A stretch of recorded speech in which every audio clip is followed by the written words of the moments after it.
हमारे YouTube channel पे आपका स्वागत है। जैसे कि रोजाना हम लाइव टेस्ट करते हैं, तो आज हम थोड़ा सा लेट हैं। तो आज भी 60 मोस्ट इंपॉर्टेंट क्वेश्चंस हम कवर करने वाले हैं राजस्थान के आर्ट कल्चर के। ठीक है, तो साथ में आप भी राइट आंसर देते रहिए और जो भी आपका स्कोर बनता है वो कमेंट करके बता दीजिएगा। ठीक है, और मैं ऊपर वाला सारण, अगर आप लोगों ने सब्सक्राइब नहीं किया है तो आप इस लाल वाले बटन पे ओके करके सब्सक्राइब कर सकते हैं और पास का बेल आइकन जरूर प्रेस कर देना, ताकि जब भी वीडियोज आएगा उसका नोटिफिकेशन आपको मिलता रहेगा। और अनअकैडमी लर्निंग ऐप के बारे में जानती हो, डाउनलोड नहीं किया तो कर लीजिए। वहाँ पर आप 500 MCQs, राजस्थान जी के 5000 ऑनलाइन क्वेश्चन, करंट अफेयर हर चीज़ देख सकते हैं। तो आवाज़ वगैरह बिल्कुल सही आ रही होगी, एक बार मैसेज कर दीजिएगा सही आ रही है तो हम शुरू कर सकते हैं पहले क्वेश्चन के साथ। मोनिका मोदी, पूजा तंवर, वर्षा, ओके, विवेक जी, आशा, Manish Kumar ji, happy new year. जी हाँ सर, आप सभी को हैप्पी न्यू ईयर। विवेक मीना, ओके सर, चलिए पहले क्वेश्चन के साथ देखिए। पहला क्वेश्चन हमारा है कि मिलाला शब्द जो है ये जनजाति से रिलेटेड है। ठीक है, और मिलाला किसको कहा जाता है, इसका मतलब क्या होता है ये बताना है। ये पहले भी आ चुका है। ओके, पहले का राइट आंसर बता दीजिए सर, कौन देगा पहले का सही उत्तर।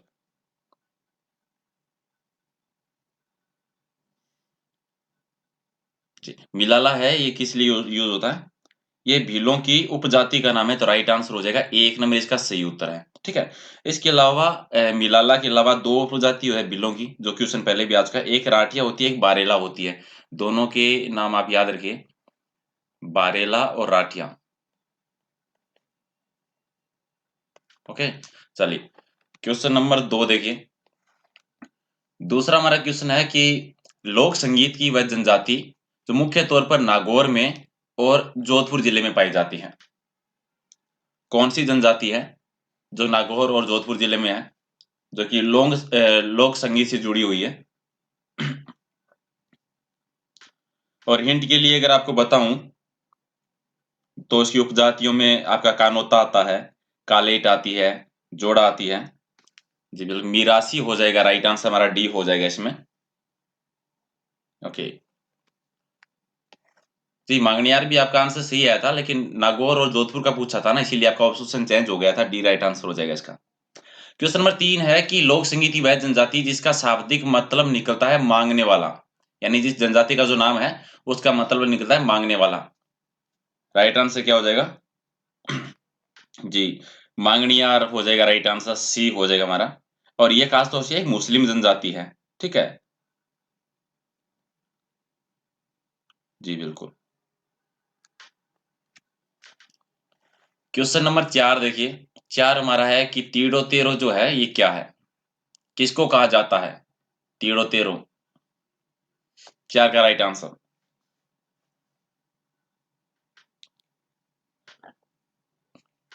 ये एक सरकारी लगान का नाम है एक्चुअल में, तो राइट आंसर बी हो जाएगा। पटवारी में आया था ये क्वेश्चन। और क्वेश्चन नंबर 5 है, एक और शब्द है सरोदा। सरोदो ये किसको कहा जाता है, किसके लिए यूज करते हैं हम? 5 का राइट आंसर।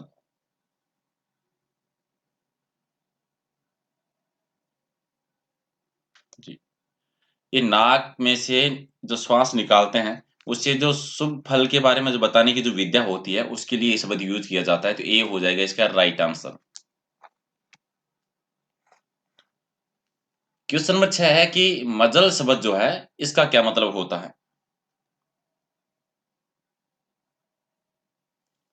मजल किसको कहा जाता है? बहुत बार एग्जाम में आया है क्वेश्चन, ये गलत नहीं होना चाहिए। जी, यात्रा करते समय जो बीच मार्ग में रास्ते में जो ठहरने की जो जगह होती है ना उसको मजल के नाम से जाना जाता है। राइट आंसर हो जाएगा इसका सी।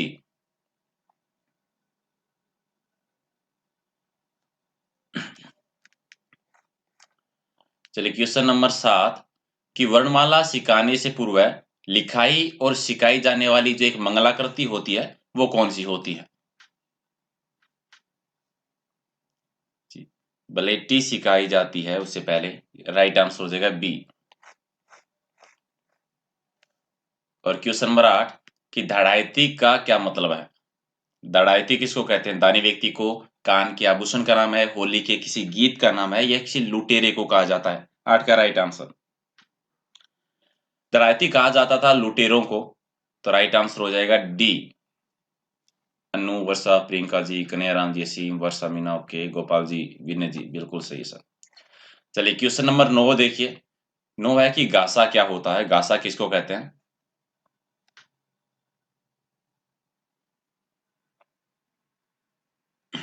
जी, ये एक तरीके से विशेष प्रकार का एक लेप होता है और जिसका उपयोग किस तरह से करते हैं, जो बाल होते हैं, उनके आगे के भाग को पट्टियों की तरह खड़ा करने के लिए जो काम में लिया जाता है, ये लेप होता है। राइट आंसर हो जाएगा डी।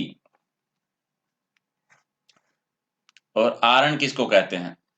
क्वेश्चन नंबर 10, आरण किसको कहेंगे? जी, लोहार की जो भट्टी होती है ना, उसको आरण के नाम से जाना जाता है। बी इसका राइट आंसर हो जाएगा। अनिता, विनय, गोस्वामी, विवेक, ओके, शेख जी आपका भी राइट है। सुनील कुमार जी, चलिए। और क्वेश्चन नंबर 11 है कि गंजीफा, घोड़ादड़ी और डाल कुदावनी, ये सारे किसके नाम है? डाल कुदावनी तो सबने खेला होगा। जी, ये राजस्थान की ये लोक खेल के नाम है। ठीक है। इसके अलावा भी और जो आते हैं, चरबर जो आती है, मारदड़ी जो आती है, नारछारी जो आती है, और एक शब्द और आता है ईदूती चगा के नाम से, वो भी पहले क्वेश्चन आ चुका है। तो राइट आंसर हो जाएगा बी। क्वेश्चन नंबर 12 हमारा है कि रूपण माता का से संबंधित जो स्थल है वो कौन सा है? रूपण माता, विनय कुमार जी आपने कर लिया है? जी सर, बिल्कुल। ओके, चलिए 12 का राइट आंसर बताइए। जो हल्दी घाटी में है, जो शाही बाग है, ये हो जाएगा इससे संबंधित। राइट आंसर हो जाएगा सी। और क्वेश्चन नंबर 13 है कि पनेर गांव जो है वो कौन सी जिले में है? पनेर गांव, पनेर गांव वही है जो तेजाजी की पत्नी थी ना, जो पेमल दे, उनका जन्म स्थान है, जहां पर पेमल दे ने श्राप दिया था कि ये गांव कभी भी फलेगा फूलेगा नहीं। वही ये पनेर गांव है। कौन सी जिले में ये? अजमेर जिले में। राइट आंसर हो जाएगा बी।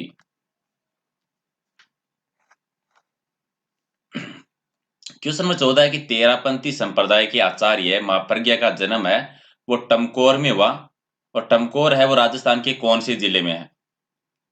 आचार्य महाप्रज्ञ का जन्म कहाँ हुआ था? टमकोर जिले में। और आचार्य महाप्रज्ञ थे कौन? ये तेरापंथी संप्रदाय से संबंधित थे। और टमकोर कौन से जिले में? 14 का राइट आंसर जी, चूरू में है। और एक क्वेश्चन और आता है टमकोर के बारे में, साधु संतों की खान किसको कहा जाता है? ठीक है। तो टमकोर जो है, इसको साधु संतों की खान कहा जाता है। ये क्वेश्चन पहले भी आया, याद रखना। राइट आंसर इसका सी हो जाएगा।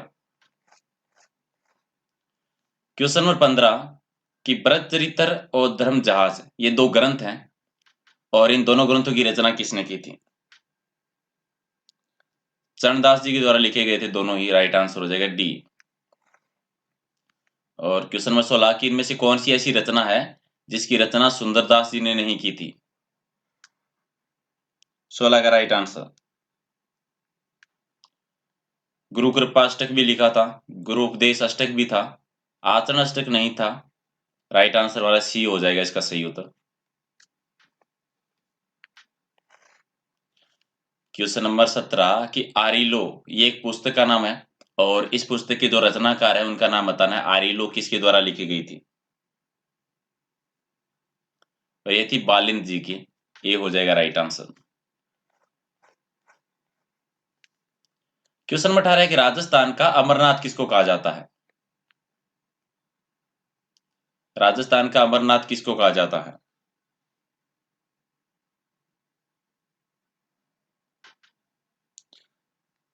जी, परशुराम महादेव मंदिर को कहा जाता है, और ये कौन से जिले में है? ये भी याद रखना है, पाली जिले में है ये। ठीक है। राजस्थान का अमरनाथ किसको कहते हैं? परशुराम महादेव जी की मंदिर को, जो कि कौन से जिले में है? पाली जिले में है। और एक बार इसके पर्टिकुलर क्षेत्र का नाम पूछा गया था, तो पाली का जो सादड़ी कस्बा है, वहां पर एक गुफा है, उस गुफा में ये मंदिर बना हुआ है। तो वो भी आप याद रख लीजिए साथ में। क्वेश्चन नंबर 19 है कि जैसलमेर में निम्न में से कौन सा मंदिर जुड़वा मंदिर के रूप में स्थित है?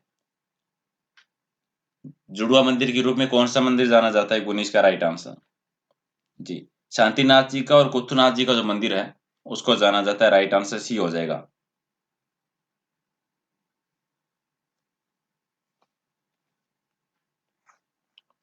क्वेश्चन नंबर 20 कि खाटू श्याम जी की मंदिर है वो किस महाभारतकालीन पात्र से संबंधित है? खाटू श्याम जी जो हैं, सिंपल भाषा में कहें तो रियल में खाटू श्याम जी है कौन?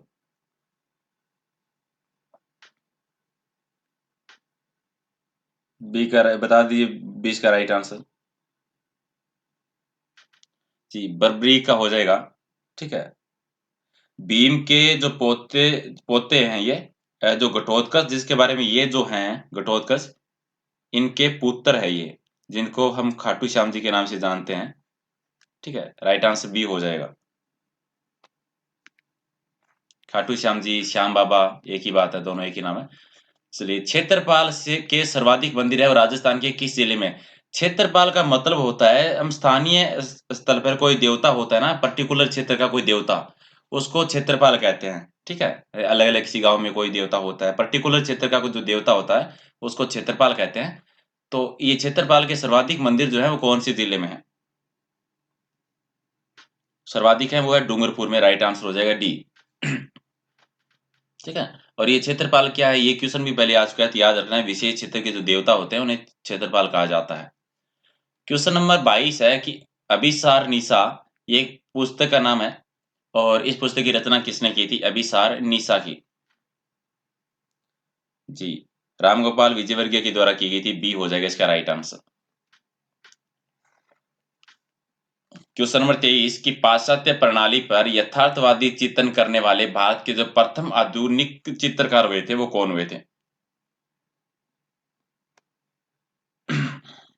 जी, राजा रवि वर्मा हुए थे, राइट आंसर हो जाएगा बी।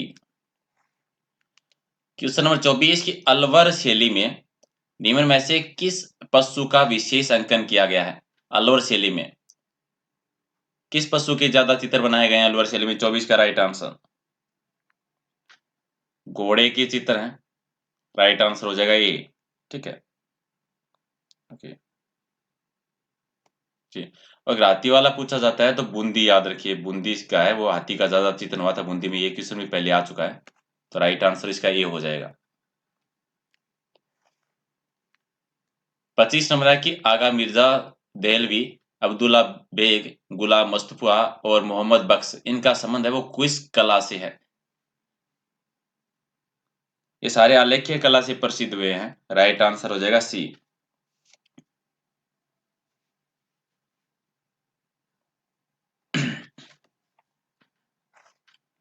और क्वेश्चन नंबर 26 कि किस नगर के निकट पालीताना मंदिर स्थित है? पालीताना मंदिर कहाँ पे है? जी, यह है भावनगर में, राइट आंसर हो जाएगा सी। और क्वेश्चन नंबर 27 कि बड़ा इमाम बाड़ा है वो कहाँ पर स्थित है? बड़ा इमाम बाड़ा, जिसको भूल भुलैया के नाम से भी जाना जाता है। जी बिल्कुल, लखनऊ में है ये, राइट आंसर इसका ये हो जाएगा। और क्वेश्चन नंबर 28 की हदीस क्या है? हदीस किसको कहा जाता है?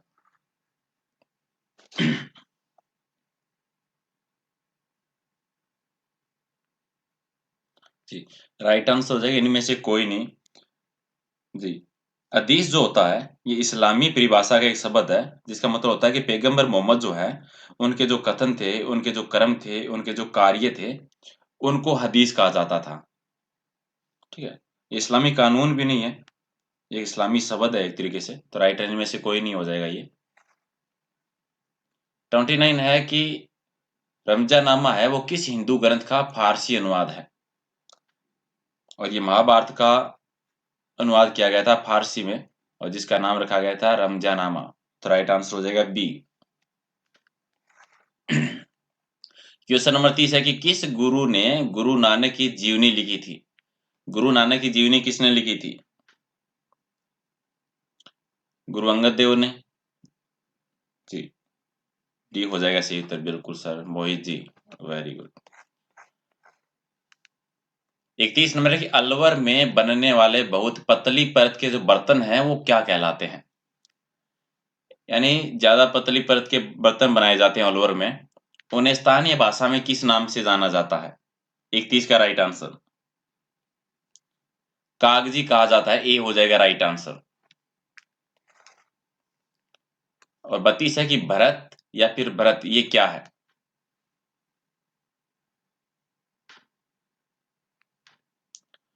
धातु की ढलाई का जो कार्य होता है उसको भरत कहा जाता है। ए हो जाएगा इसका सही आंसर। 23 है कि बड़ू, ये नागौर में है। इसमें कसीदा युक्त जूतियां परियोजना है, वो किसके सहयोग से चलाई जा रही है? जूतिया परियोजना, और ये संयुक्त राष्ट्र संघ के सहयोग से चलाई जा रही है। डी हो जाएगा राइट आंसर।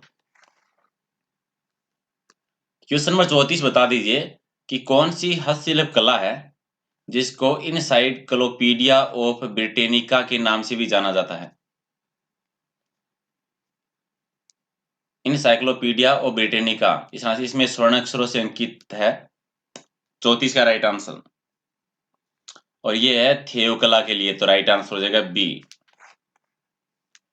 35 है कि बुनतिल, छठवा और शबनम, ये किसके उपनाम है? बुनतिल, छठवा और शबनम। विष्णु जी, बेटा जी याद रखना, जितने भी आप लोग आई लव यू लिख रहे हो ना यहाँ पे, एक भी ऑप्शन आई लव यू का नहीं मिलेगा एग्जाम में, पक्का। चले कोई ना। 35 का देखिए, मीनाकारी के उपनाम है ये सारे, तो राइट आंसर सी हो जाएगा। 36, किस जिले में हरजी गांव के कुमार है और मामाजी घोड़ा बनाते हैं? किस जिले के हरजी गांव के कुमार है और मामाजी के घोड़े बनाते हैं?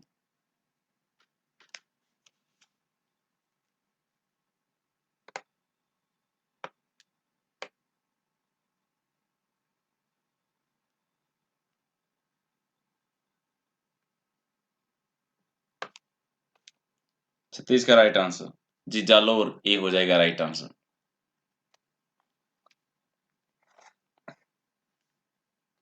37 है कि किस जिले में बू गांव है जहां पर बने मिट्टी के खिलौने मारवाड़ में दूर दूर तक प्रसिद्ध है? ये बू गांव कौन से जिले में जो मिट्टी के खिलौने के लिए प्रसिद्ध है? और ये नागौर जिले का, ए हो जाएगा राइट आंसर।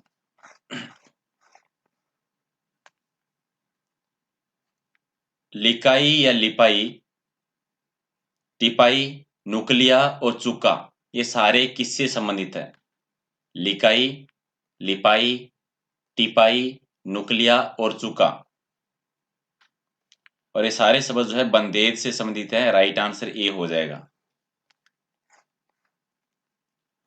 39 है कि किसके लिए रंगीन बेल्जियम कांच का प्रयोग किया जाता है? रंगीन बेल्जियम कांच का प्रयोग, और ये थेवा कला के लिए किया जाता है। राइट आंसर हो जाएगा सी। 40 है कि क्लॉथ आर्ट का जन्मदाता किसे माना जाता है? क्लॉथ आर्ट का जन्मदाता कैलाश जागोटिया को माना जाता है। ए इसका राइट आंसर है।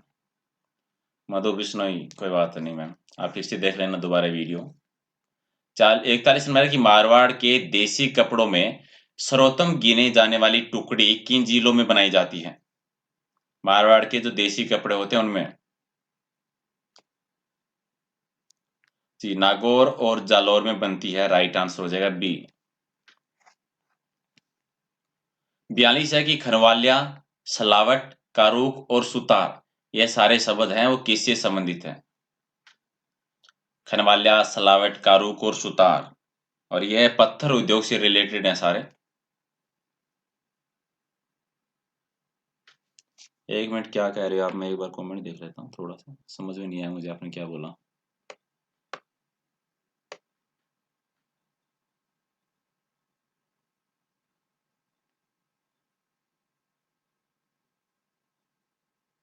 विवेक मीणा जी, जी सर करेंगे आपका सॉल्यूशन।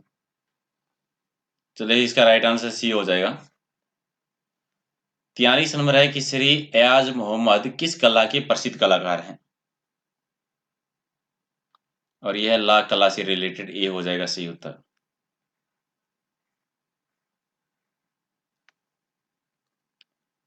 44 की पिंडी या फिर मालड़ी किससे संबंधित है?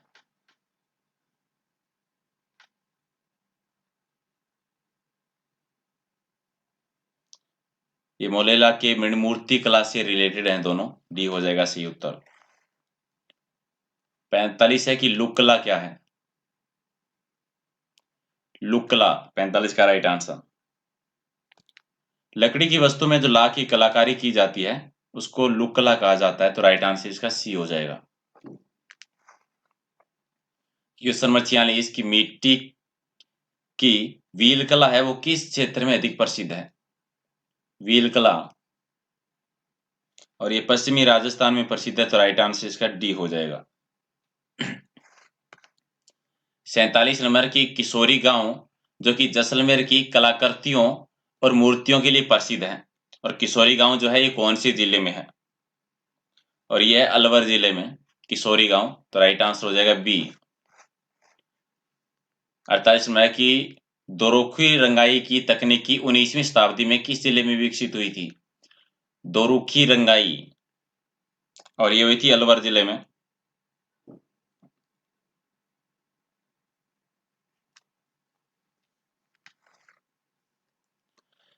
फोर्टी नाइन की सलमा सितारों के कार्य के लिए प्रसिद्ध स्थान कौन सा है? सलमा सितारे कार्य के लिए खंडेला प्रसिद्ध है, और खंडेला जो है ये सीकर जिले में, तो राइट आंसर डी हो जाएगा। 50 नंबर की भीलवाड़ा की दूर से ही चमकने वाली प्रसिद्ध बॉर्डर की छपाई में प्रयुक्त क्या किया जाता है? पहली बात की बॉर्डर की छपाई है वो कहाँ की प्रसिद्ध है? भीलवाड़ा की, और इसमें अभ्रक का प्रयोग किया जाता है। राइट आंसर इसका ए हो जाएगा। क्वेश्चन नंबर 51 की निम्न में से कौन सा मंदिर चोलों से संबंधित नहीं है? कौन सा मंदिर है वो चोलों से संबंधित नहीं है? इसमें कैलाश मंदिर नहीं है, बी हो जाएगा इसका सही उत्तर। और क्वेश्चन नंबर 52 कि देवपाल के काल में नालंदा विहार बनाने वाले पुत्र देव कौन थे?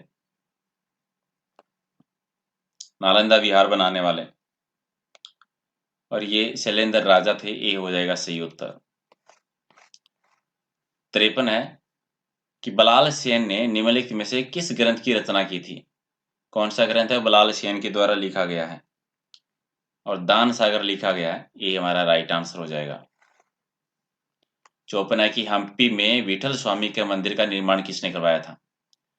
विठल स्वामी का मंदिर जो कि हम्पी में, इसका निर्माण किसके द्वारा करवाया गया था? करसन देव राय के द्वारा करवाया गया था, राइट आंसर हो जाएगा डी।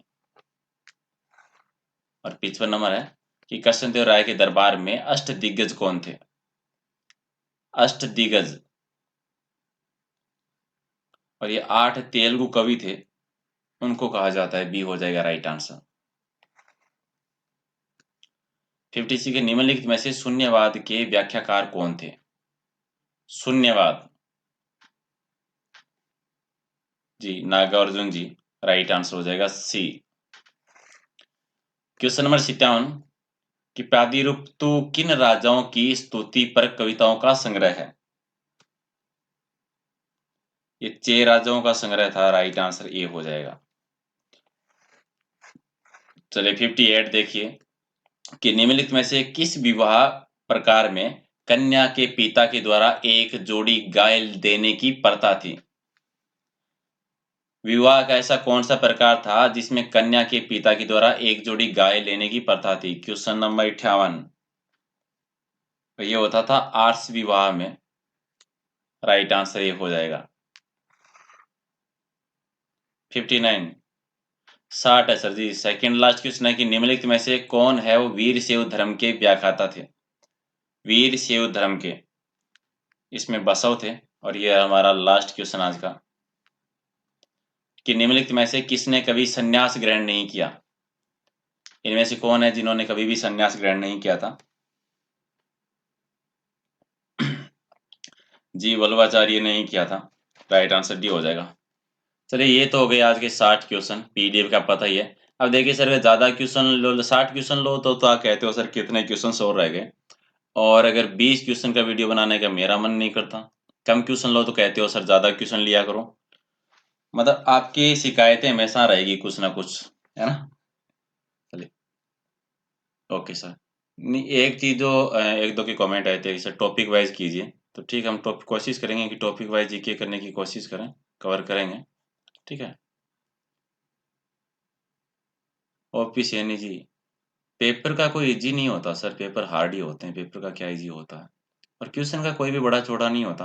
प्रॉब्लम क्या होती है पता है? कि आपका सिलेबस इतना लंबा होता है और एक टॉपिक से पूरा हिस्ट्री है, जैसे हिस्ट्री के आपके एग्जाम में 2 क्वेश्चन आते हैं, ठीक है? तो किसी भी टाइप के क्वेश्चंस आ सकते हैं। हमें तो सारी तैयारी करनी पड़ेगी ना, है ना? क्यों? आप शादी में जाते हो, नई सिर्फ शर्ट पहन के जाते हो, हर चीज़ नई-नई पहन के जाते हो। कभी ऐसा किया है आपने कि पैंट नई पहन ली हो, शर्ट पुरानी पहन के गए हो, जूते फटे हुए पहन के गए हो, नहाकर नहीं गए हो? नहीं ना? सारी तैयारी करके जाते हो, तो एग्ज़ाम में भी सारे क्वेश्चन पढ़ लेंगे ना हम।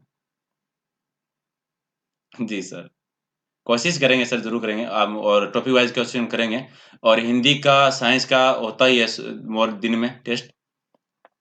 और थोड़ा-सा शेयर कर दिया करो सर, ताकि कुछ नया कर सकें। इसके अलावा एक चीज़ आप ज़रूर बताना, अभी तो एग्ज़ाम ये वुमेन सुपरवाइज़र का तो 6 तारीख को आपको हो जाएगा। इसके अलावा आने वाले जितने भी जो एग्ज़ाम हैं, चाहे आप एसएससी की जीडी की कर रहे हो या फिर किसी और एग्ज़ाम की तैयारी कर रहे हो, तो वो एक बार बता देना कि किस एग्ज़ाम की तैयारी कर रहे हो, ताकि उसके अकॉर्डिंग हम 9:30 बजे हम लाइव टेस्ट शुरू कर सकते हैं।